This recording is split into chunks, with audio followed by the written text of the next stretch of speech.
So what we have is we have 5 juveniles ranging from ages 14 to 17 that were in the basement of a home playing video games, and one of the juveniles, who does not reside at that residence, had introduced a handgun to the residence, and somehow during those kids' interaction the handgun went off, and we haven't determined how yet or the circumstances behind that. That's still under investigation. But the round that was discharged from the handgun struck a 15-year-old juvenile that was present at the scene, and he is now deceased. Wow. Suspect, have they been taken into custody, interviewed? Through interviews with all of the boys that were involved, we have determined who the juvenile was that was in possession of the handgun, and he is in custody and is going to be booked into Martin Hall tonight.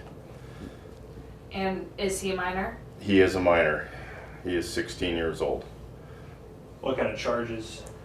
Not sure on all of the charges at this time, but a minimum charge will be an unlawful possession of a handgun, which will be one of the charges. What time did the shooting happen? The call came in to the Lincoln County Sheriff's Department dispatch at 16:42, and Lincoln County Sergeant Jared McClagan happened to be coming through Reardan at that time, and he was on scene within 2 minutes. I think he was out with the juvenile that was injured during the discharge of the firearm within 2 minutes of the phone call. He did perform CPR and was unable to save that juvenile's life. Where was the victim shot on the body? At this time, that's still part of the investigation, so I can't disclose that information. Okay. Are you able to share a name of the deceased with us? Not at this time, because we haven't informed all the next of kin. It's not all been informed yet. How about their age? The age of the deceased is 15. Do you know if any adults were home when this whole thing happened? There were no adults at the home. The homeowners were not present. And to clarify, this is the home at the corner of Laurel and Summit? Is That is where the incident took place, yes. And today it was a snow day.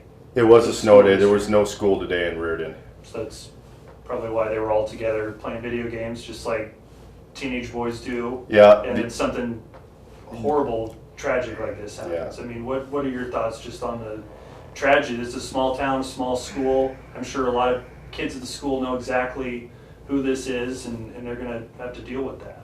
Well, you know, all these kids have cell phones, and all this information has gone out. The whole school, I'm sure, is aware of what happened. All the students, the whole community. The news is spread like wildfire, obviously. It's a tragedy. What makes it really sad is these 5 boys were all friends. They all hang out together. There was no animosity. It wasn't a crime of hate or of violence that one wanted to perpetrate on another. It was just a horrible misfortune. But along with this type of horrible misfortune, there are consequences that will have to be suffered, and a lot of those, it's going to be, the entire community is going to be suffering from the loss of this juvenile, what happened tonight. It's going to be a huge eye-opener because for the community, because this type of things don't happen in Reardan. I mean, this is a very, very remote and isolated incident.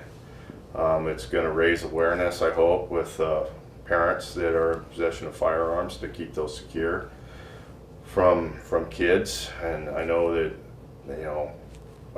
15-year-old, 16-year-old boys are you know, that live in a rural area are very interested in firearms, and because it's part of the culture out here. But we really have to, you know, have parental supervision when we have firearms, and we have to keep those firearms secure, you know, so things like this don't happen. That firearm had no business being transported by a juvenile to this home. There's no reason for it.